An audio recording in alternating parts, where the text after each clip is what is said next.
Let's start with the big story of the week, which has got to be James Ward-Prowse. West Ham having agreed a fee to sign the Saints captain, £30 million by the looks of it.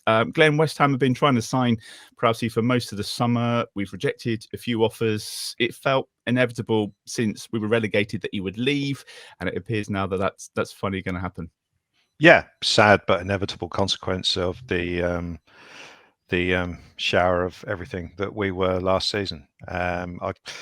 When I accepted that we were going to get relegated in about January, February, at the same time you accept that your best players are going to leave, and Ward-Prowse is one of those, of course. So yeah, it was interesting because I don't think any of us could really see there was no obvious place for him to go. Who was going to pay the money and the wages, and whose team would he improve? But West Ham, despite their sort of like poor performance in the league last year, they're playing European football next year, and I guess that's what swung it in the end in the mind of Ward-Prowse to go there, because he's always said that his favourite season for us was the seasons that we were in Europe, even though we didn't do particularly well. So no, I'm not surprised that appealed to him. It's it's relatively close to where he and his family are based. It's not a million miles away. It's not like it's Newcastle or somewhere like that. So I think it suits. I hope for his sake that he hits the ground running, because he obviously had a lot of credit in the bank here, built up over a long period of time.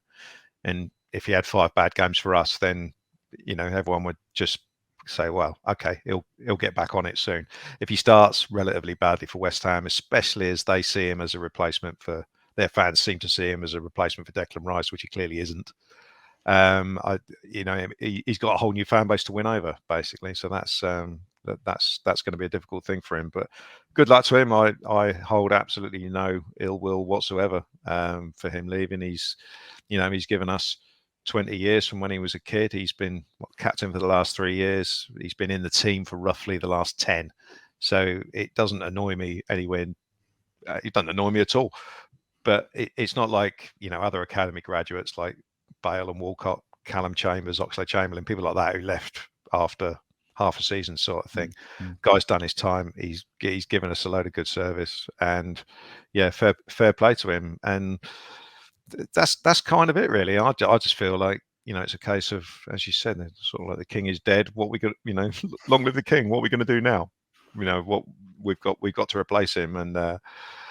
And I mean, it was funny. We found a new penalty taker yesterday. We found a new player to take corners. We didn't quite find the stability he provides in the midfield.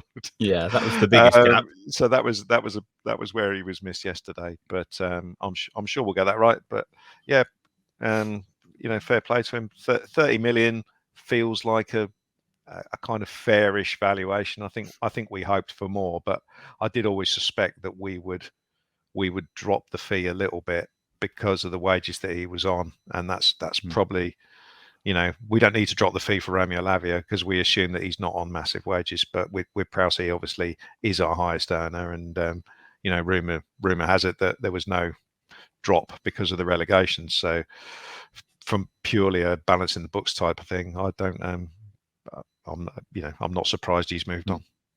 Steve, 30 million quid, potentially a player coming the other way on loan, an experienced Championship player who's played under Russell Martin before. Does it seem like good business all round to you?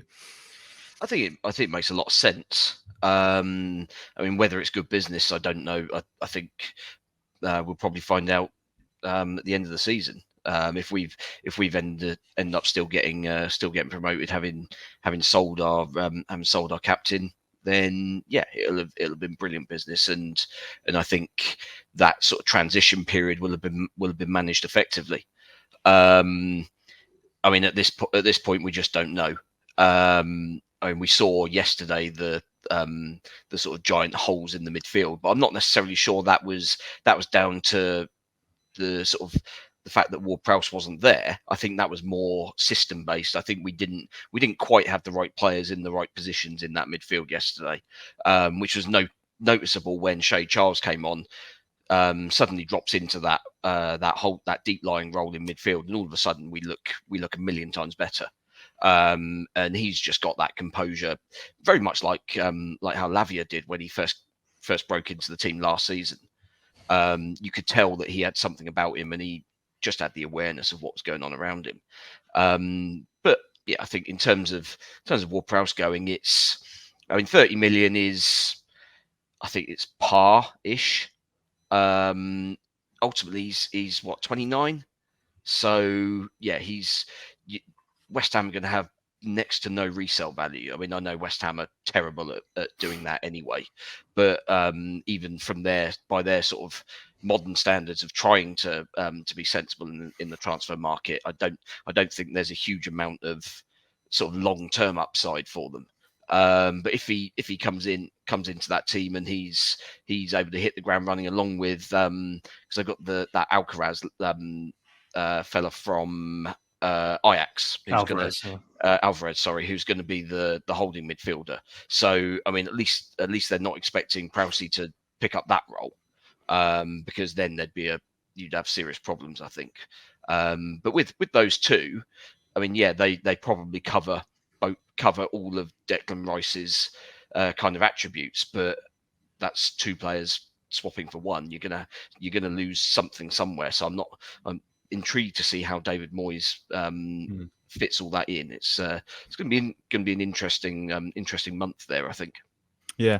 And Alfie, Jason Wilcox said to you that the deals will happen if they suit all parties. They ideally would have wanted to keep him. He wanted to go. You can't begrudge him for that. So it seems like that was a deal that suits perhaps both parties. And I guess from the manager's point of view, it's just nice to draw a line under it and move on. Yeah, I think that probably out of the deals they do this summer will probably be the one that favours them the least, I'd imagine. And that's probably because it's it's purely the captain's choice whether he wants to leave or not, I think, at this point.